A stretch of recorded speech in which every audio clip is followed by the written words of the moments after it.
Thank you very much, and of course I appreciate all the comments made.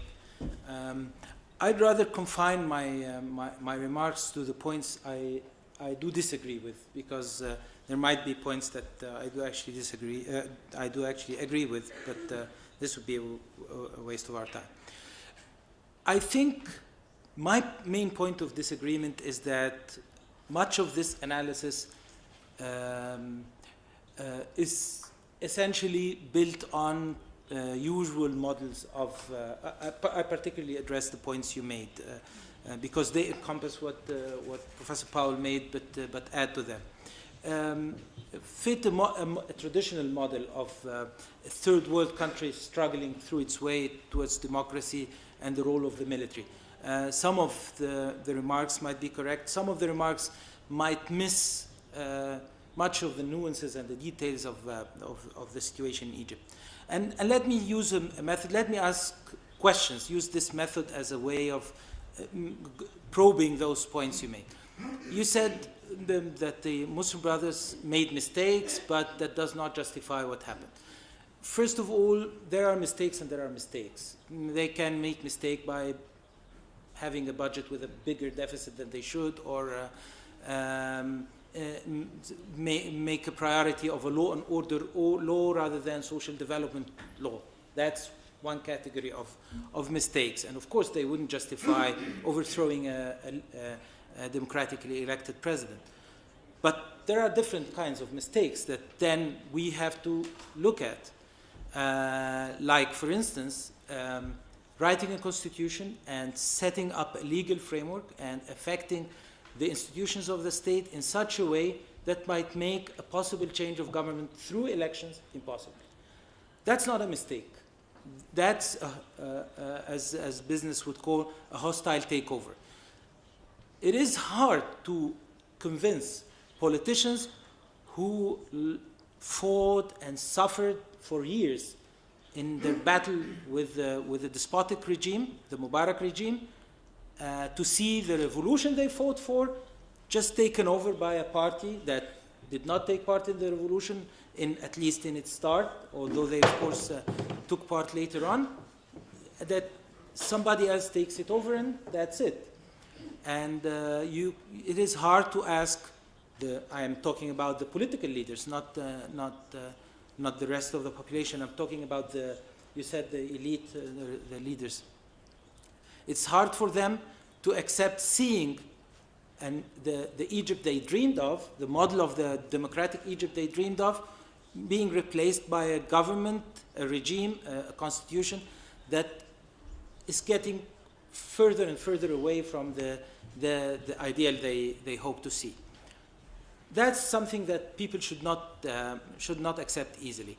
You infer that there are those who were waiting to oust the Muslim Brothers. You're right. There were those who were waiting to oust the Muslim Brothers. But there were those who were willing to fight alongside the Muslim Brothers to make sure that this process is successful, that the elected president finishes his term, that we elect a parliament, no matter who wins the majority. But those who pledged their support to Morsi when he was a candidate, and who initially worked with him, including those who accepted positions as his advisors and his staff, those were willing to fight alongside him. And one by one, they said, we can't anymore, because what's going on is not continuing with the democracy we want to build. And what was the president and the Muslim Brothers' response to that? They said, goodbye, you go ahead. We're continuing with what we want to do. So when you see a dynamic evolving in that way, it is not about mistakes. Those were not mistakes. The second point I want to make is the definition of what happened. I think, and I agree with Professor Powell, it's an academic discussion, but it's not just academic, it has a significance. I can tell you, and those who happen to have been interested in the insides of the politics in Egypt know that the Minister of Defense was, until very late in the game, supportive of the president. He was trying very hard to help him. When things reached a point when the situation became so turbulent, so unstable, so disconcerting, and the pressure from the public, from those liberals who demonstrated against the military, who during the first 18 months prior to the election of Morsi, those who were against the military rule said the military has to save Egypt now, because the alternative would be not a Muslim Brothers dictatorship, because the number of people who were going to fight against the Muslim Brothers dictatorship was too big to allow it to happen, but to save Egypt from civil war. So it was, and the decision was that he would, and initially his idea was maybe we can call for a referendum on whether the president should continue or not. But that was the decision of all those who said, no, that's over. We have to move on. So the military had to reluctantly take part. Of course, later on, their role, particularly in terms of security, start to become prominent.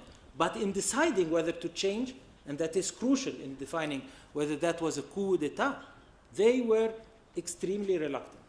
They didn't think this is a good idea.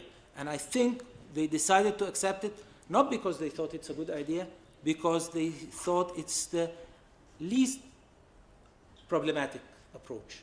The alternative would have been worse.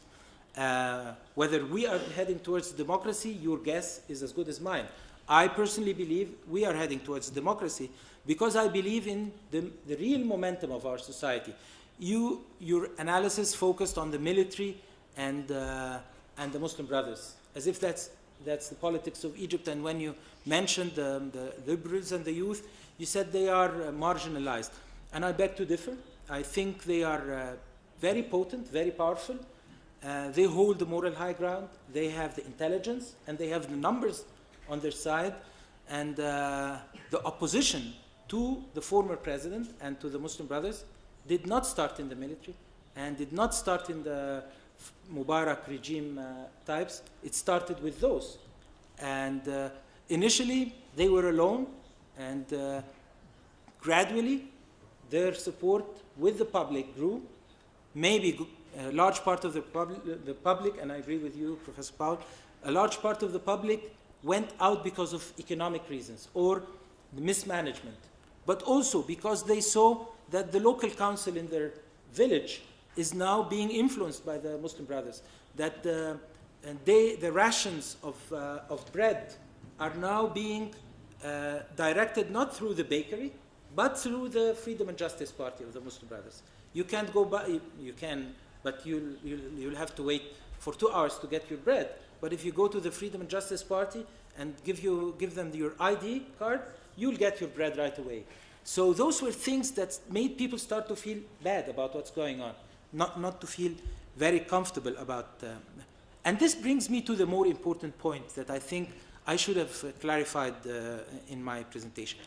The people who voted for the Muslim Brothers, some of them voted because they believed in their ideology. There are those in Egypt who believe that Islam, in the abstract term, is the way. And if there is an Islamist party, we vote them, and this is good. And even if we suffer, maybe it's for the good in the afterlife. But most of those who voted for them voted because they trusted them. They trusted their integrity. They trusted that they will heal the country and bring it together. And they trusted that they will be efficient because they belong to an efficient organization, and that they will be able to bring welfare to the society because of their big businessmen and all that possible money they will be able to somehow attract and bring. But ultimately, the people felt betrayed, felt that the Muslim Brothers did not heal the country. They were only focused on what's good for the Muslim Brothers, not what's good for the people or for the country. And there were big moments that really shocked people, including this Syria conference The Syria conference, for those who don't know it, the Muslim Brothers and their allies in June, the crucial June, when tensions were high, when you, if you're a president or a leading political party and see a storm gathering in the horizon, you try to cool things down a little.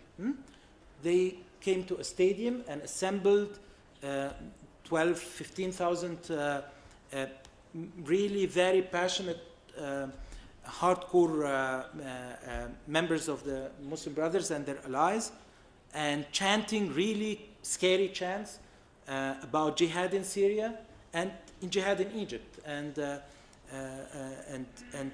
showing a very worrisome, very worrying, alarming image. And this shocked people. And I can tell you, if you get the chance to visit Egypt and talk to people, you will realize that there is a third dimension to the image you described that maybe gives it a different light. The last point I would like to mention about the external factor, the European Union, the countries in the region. And of course, Egypt is part of the world, and the world affects Egypt, and what the world does influences decisions in Egypt, but not so much. Not the support or the sanctions or the money or the dynamics of what's going on in Egypt are so powerful that the biggest, the most potent external factor would be marginal. The wings of this major power or the dollars of that will have minimal. What's happening is what's happening internally. No power in Egypt has control, although of course your description showed some players who can control and manipulate. Nobody can. It's much more complex, much more advanced to be able to be controlled by any actor. And I can assure you that and this is something that I have no evidence to provide except what will be happening in the coming weeks and months and maybe years. The momentum towards a democratic Egypt is so powerful, again, that no actor, no scheme, no scheming, no conspiracy will stop. It's just moving. Maybe you will have, you rightly said, there are three players in Egypt. There is the tradition of the state, the old tradition of the Egyptian state that goes millennia back, that cares about the integrity of Egypt, the integrity of the borders, the seeing law and order in society. You have the Islamists and you have the modernists. I wouldn't use the word liberals because it counts out other political parties who don't count themselves liberals, but those who would like to see Egypt modernized. And I think all three components will ultimately share in shaping Egypt's future. None would have a monopoly, and none will be excluded. And in practical terms, the Freedom and Justice Party can run in the elections. If they wish to run, they will be able to run. And in fact, there will be continued attempts to encourage them to take part. The Muslim Brothers, as an NGO, will have the right to operate under the law that obliges any NGO to make public its financing. Yes, I'm finishing its financing and its membership. Where does it spend its money? And if they do that, they will be legal. Muchas gracias, embajador. Para, digamos, segundo contrapunto, entre 3 y 5 minutos y después entre 3 y 5 minutos. Muy brevemente.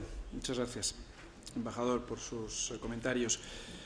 Para mí, personalmente, observando el proceso egipcio desde lejos, lo que más me ha llamado la atención, sobre todo antes de los acontecimientos de este verano, volviendo a nuestro debate anterior sobre los fracasos y los errores, ha sido en el fondo precisamente la debilidad estructural de esos sectores modernizadores, laicos, liberales, llamémosles como queramos. Y aquí creo que se ha vuelto a producir algo que ya vimos en otras transiciones, por ejemplo, las transiciones de Europa del Este. Y es lo siguiente. a la hora de oponerse a un régimen autoritario, a la hora de movilizar a la sociedad para derribar un régimen autoritario, es muy frecuente que se produzca una enorme movilización de la sociedad civil, elementos jóvenes, como hemos visto en Egipto, en Túnez también antes. Y esto capta la imaginación colectiva, tanto nacional como internacional. Sin embargo, esta sociedad civil emergente, que no se sabía muy bien dónde estaba antes, pero que de repente adquiere un gran protagonismo, tiene una actitud enormemente recelosa hacia la actividad política clásica. Es decir, hay un divorcio entre la sociedad civil y la sociedad política. La sociedad civil se sigue organizando, expresando, manifestándose como lo venía haciendo, y la sociedad política se encuentra huérfana de partidos políticos, de líderes políticos convincentes, creíbles, de programas políticos, etcétera, etcétera. Y hay un cierto divorcio, por lo tanto, entre la sociedad civil y la sociedad política, que se traduce en una enorme debilidad de este sector laico, liberal, modernizante, etcétera.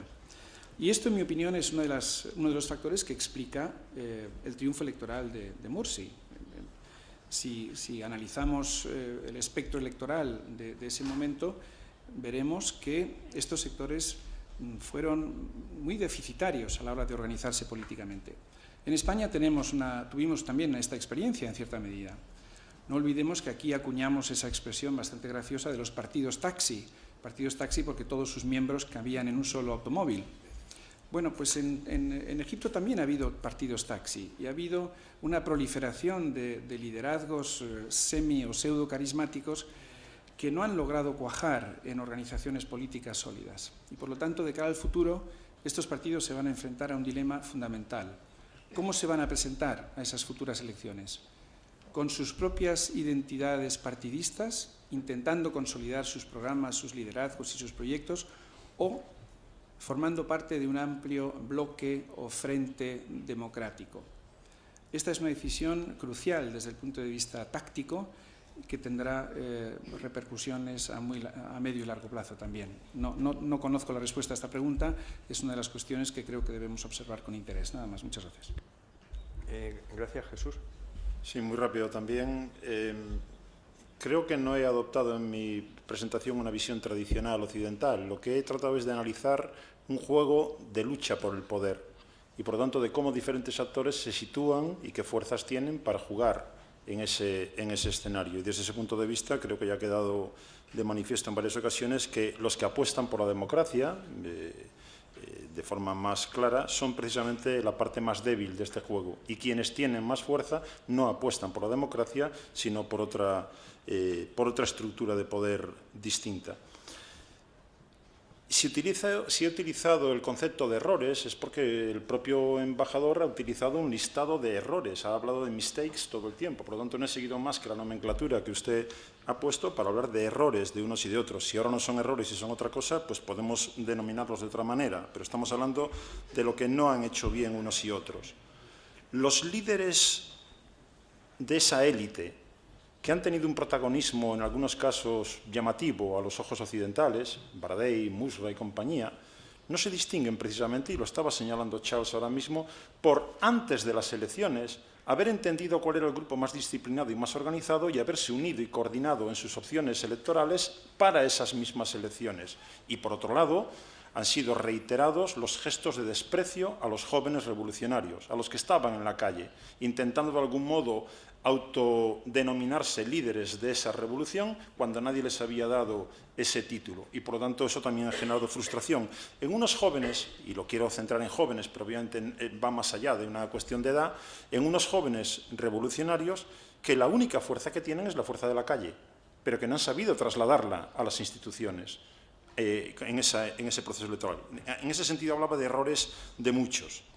Un error más de los militares que ahora han intentado corregir, recordemos, el Consejo Supremo de las Fuerzas Armadas, tras la caída de Mubarak, estaba ocupado por 18 personas, 18 generales, ni un solo civil que sirviera como fachada, cosa que ahora se ha hecho con Adli Mansur, para por lo menos tener a un civil que aparentemente lidere un gobierno provisional. Por lo tanto, han intentado rectificar de algún modo aquella imagen. Pero es que aquello tuvo sus efectos. Ese Consejo Supremo de las Fuerzas Armadas acumuló errores uno tras otro en ese corto periodo de tiempo. Y obviamente el general al-Sisi,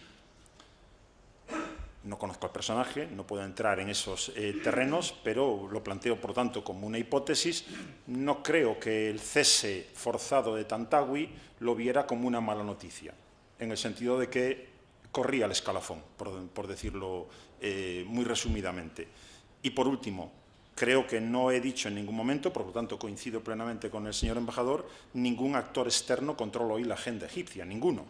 O sea, esto es una cosa en la cual solo los actores egipcios, obedeciendo a sus propias dinámicas, encontrarán la salida. Y por lo tanto coincido también, y llevo mucho tiempo sosteniendo esa misma idea, que Islam y democracia en absoluto son incompatibles y por lo tanto nada está cerrado para esa sociedad egipcia. Y ojalá salga bien este juego. Pero desde luego, hoy por hoy, reitero, en esa relación de fuerzas, creo que quienes menos dotados de fuerza están son aquellos que más apuestan por la democracia.